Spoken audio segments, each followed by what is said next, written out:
I want you to understand there are two kinds of puppets here. The first puppet is the puppet organizations. You know, I don't know. This is the Musicians Union, and maybe this is SCIU, and the AFL-CIO, and ACORN. Their job on stage is to create an illusion of a big, dramatic movement that is happening. A grassroots. You know how Nancy Pelosi is always saying, oh, that's a grassroots, and that's AstroTurf. Right. They're doing something on the stage, and they're getting you to believe something. But it's all part of the show. The second kind of puppet is an individual puppet. It could be John Kerry. It could be Van Jones. Could be Andy Stern, Richard Trumka, perhaps President Obama. Have you ever wondered who's at the other end of a BlackBerry? No president has ever had that. That was a security risk. Why did we spend so much money? Who does he need to talk to? Who does he need to see texts from? Who's writing the damn speeches and the teleprompter everywhere? There are also two storylines. If you would come to a show, there's always two storylines, and you'll see it in different movies about stages and stage performers. Even Moulin Rouge is just a favorite movie of my family. Two stories. There is what's happening on stage, and then there's the one behind the stage. You don't ever see what's happening behind. But the story that they're telling on stage and they're acting out, you know. Oh, the government needs to spend more money to stimulate the economy. No, we need more government intervention. Those evil rich people won't spend their money. We need more taxes. All of that. You know this storyline. But how much of it is real? How much of it is orchestrated? Well, there's only one way to find out that answer. And that is, you have to look behind the curtain. On this program, over the years, we have shown you the people who are taking our country apart piece by piece, and we've shown it to you in their own words. Well, we didn't expect to find many of the things that they've said, because many times they've said these things and they thought they were behind the curtain.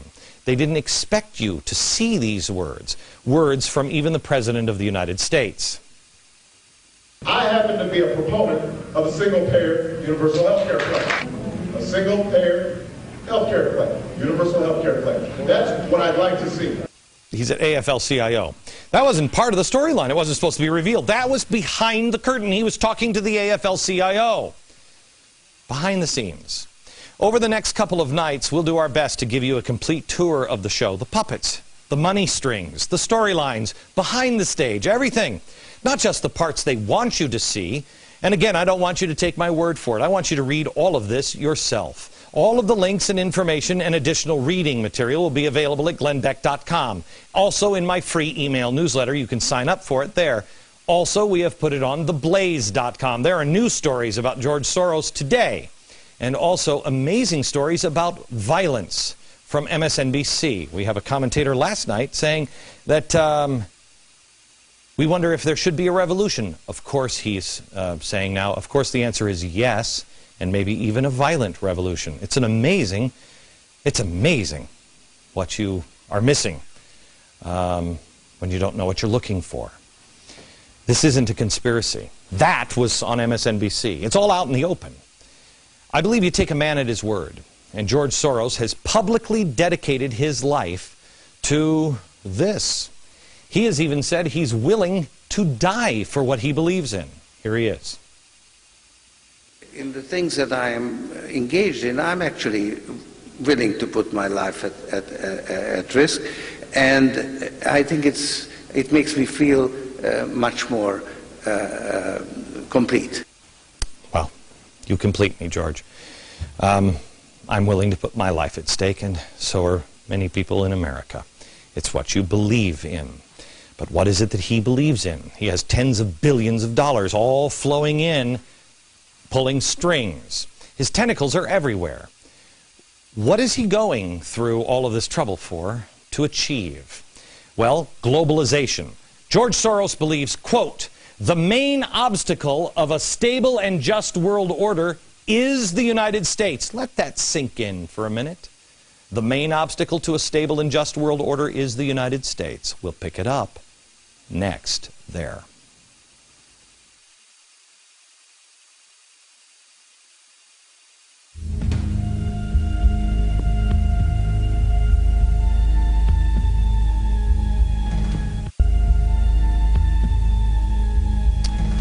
Tonight, George Soros, and tomorrow night, even more. Please DVR this series of shows. There's a lot of meat here that I need you to do your own homework on and learn the truth yourself. But we want to find out a little bit more about him and who he is and where did he come from. His childhood is shocking, traumatic. He grew up in Nazi Europe. 14 years old, he had to help the government confiscate the lands of his fellow Jewish friends and neighbors. He didn't grow up in a very Jewish household. His mother was a strong anti-Semite, George Soros' words, not mine. But when he had to go over and take the lands from the people, his Jewish friends and neighbors, who were being sent to the gas chambers, I can't imagine what that would do to a teenager or anybody, an adult. Well, what did it do to George Soros? In an interview with Steve Kroft, Soros was asked if he felt guilt at all about taking the property from the Jews as a teenager. He responded, no. He also said, quote, "I don't deny the Jews their national existence, but I don't want to be a part of it." Last night, the phone calls came in to Fox already before the show even aired, and they were saying that, there were Soros people, saying that I am an anti-Semite because I was going to report this. I mean, I'm probably more supportive of Israel and the Jews than George Soros is. But that's neither here nor there. I don't believe pointing out the man's tragic beginnings makes you an anti-Semite. On this program for the last couple of years, we've been telling you about the people and the places and the things that you had never even considered before. At least I hadn't. Most people hadn't.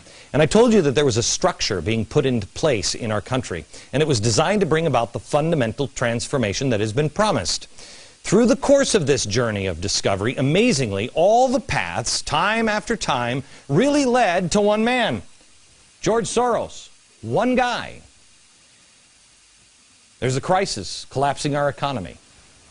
George Soros. When the administration and the progressives look for a savior to step in and save the day, George Soros. He makes predictions, and his loyal followers make sure they come true. He's pulled no punches about the end game. It's one world government. The end of America's status as the prevailing world power. But why? Well, if you want to understand the why, you have to ask questions, and there's a few things that you need to know about George Soros. And here they are. People generally play with a certain set of rules. I am particularly interested in changes in the rules of the game. 80 years ago, George Soros was born. Little did the world know then, economies would collapse. Currencies would become worthless. Elections would be stolen. Regimes would fall. And one billionaire would find himself coincidentally at the center of it all. He was born in Budapest, Hungary on August 12, 1930, as George Schwartz, the son of Orthodox Jews. Today, Soros is an atheist who doesn't embrace his Jewish identity and rarely supports Jewish causes or Israel. I've not been very engaged in Israel. Why not? I think there are enough Jews to take care of Israel. In 1947, the Soros family relocated from Hungary to England, where George attended the Fabian Socialist London School of Economics. He moved to New York in 1956, became a U.S. citizen in '61, and at the age of 39, he started what would become the Quantum Fund, which he would use to attack currencies all across the globe. He later would be blamed for the financial collapses in Thailand, Malaysia, Indonesia, Japan, and Russia. And who could forget that he was the man who broke the Bank of England in 1992, shorting the British sterling by betting heavily that the currency would collapse, despite government assurances to the contrary. Today has been an extremely difficult and turbulent day. Massive speculative flows continue to disrupt the functioning of the exchange rate mechanism. The money that I made on this particular transaction, the estimate is about $1 billion. Along with currencies, Soros also collapses regimes. With his Open Society Fund, which was founded in 1979, Soros has helped fund the Velvet Revolution in the Czech Republic. the Orange Revolution in the Ukraine, the Rose Revolution in Georgia. He also helped engineer coups in Slovakia, Croatia, and Yugoslavia. So what is his target now? Us. America. He said it himself on many occasions. He said, what I have done in other countries in terms of overturning bad governments, I'm going to do in this country. Our country needs us.